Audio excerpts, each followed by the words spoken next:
नमस्कार दोस्तों, स्वागत है आपका आपके अपने चैनल पर। और आज का हमारा सवाल है कि आखिर मृत्यु के बाद क्या होता है। दोस्तों, उससे पहले इसका जवाब देने से पहले मैं आपसे एक सवाल पूछना चाहता हूँ कि जब आप इन सब चीज़ों के बारे में सोचते हैं, जब आपके मन में ऐसे सवाल आते हैं तो आपके दिमाग में कैसी प्रतिक्रिया होती है। आपका दिमाग पॉजिटिव रहता है या फिर नेगेटिव और उदास हो जाता है, इसे ज़रूर बताइएगा। दोस्तों, गरुड़ पुराण के अनुसार हमारे साथ, हमारी आत्मा के साथ मृत्यु के बाद क्या होता है, इसके बारे में क्या बताया गया है, आज मैं इस बारे में आपसे चर्चा करूँगा। गरुड़ पुराण में बताया गया है कि जब किसी व्यक्ति की मृत्यु होती है तो यमराज के यमदूत उसे अपने साथ यमलोक ले जाते हैं।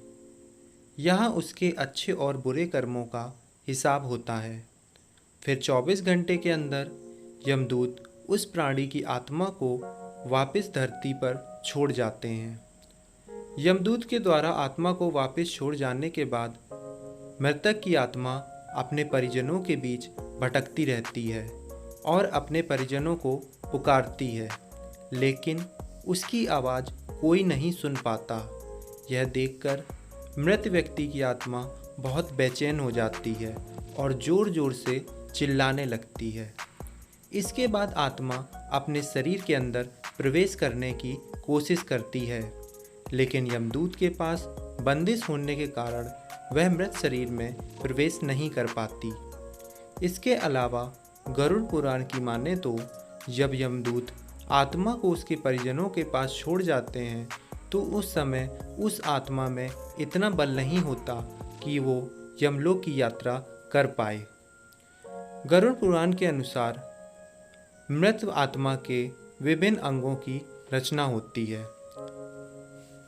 जो 11वें दिन पिंडदान किया जाता है, उससे मृतक आत्मा के शरीर का मांस और त्वचा का निर्माण होता है।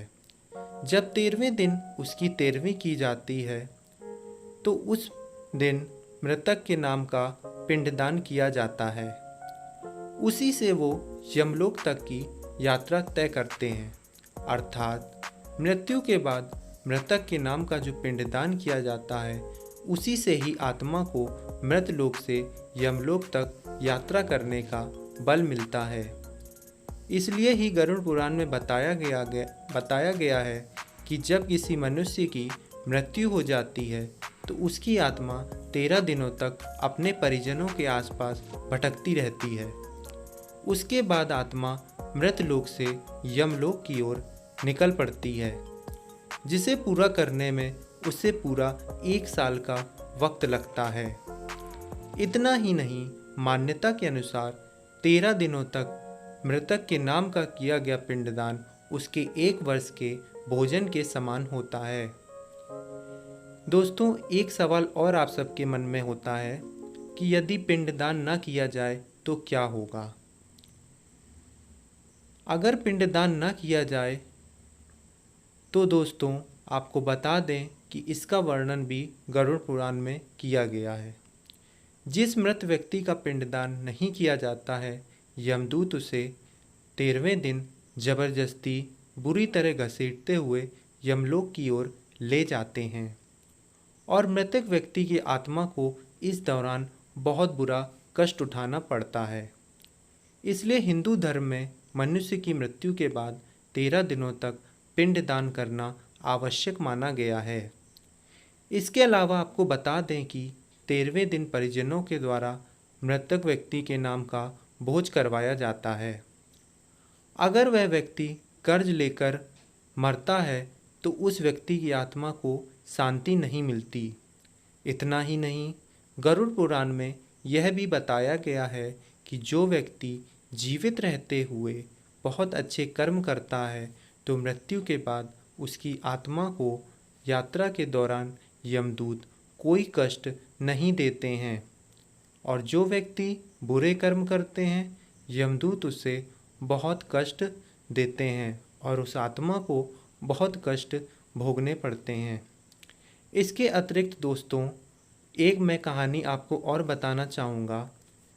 भगवान बुद्ध से एक बार एक व्यक्ति ने पूछा कि भगवान ये बताइए, आखिर मृत्यु के बाद हमारे शरीर के साथ क्या होता है।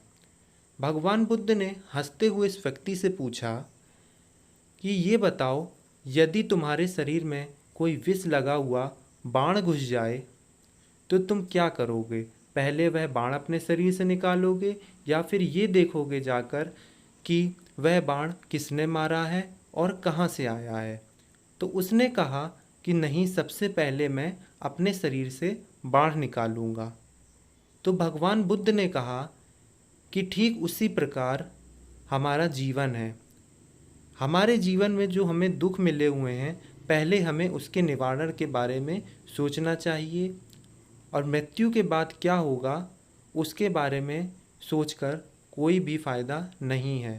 पहले आप अपना कर्म करें, उसके बाद अपने फल की चिंता करें।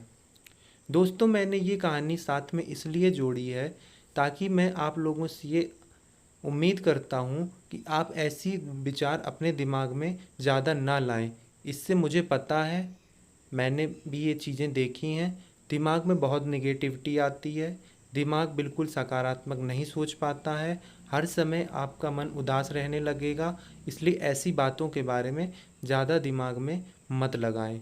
हमेशा पॉजिटिव रहें, लोगों के साथ अच्छा व्यवहार करें और अपने जीवन को अच्छा बनाने की कोशिश करें। ऐसे सवालों का उत्तर मिलना आसान है, लेकिन ऐसे सवालों को ज़्यादा अपने दिमाग में घर मत बनाने दें, इससे कोई फ़ायदा नहीं होता है। धन्यवाद।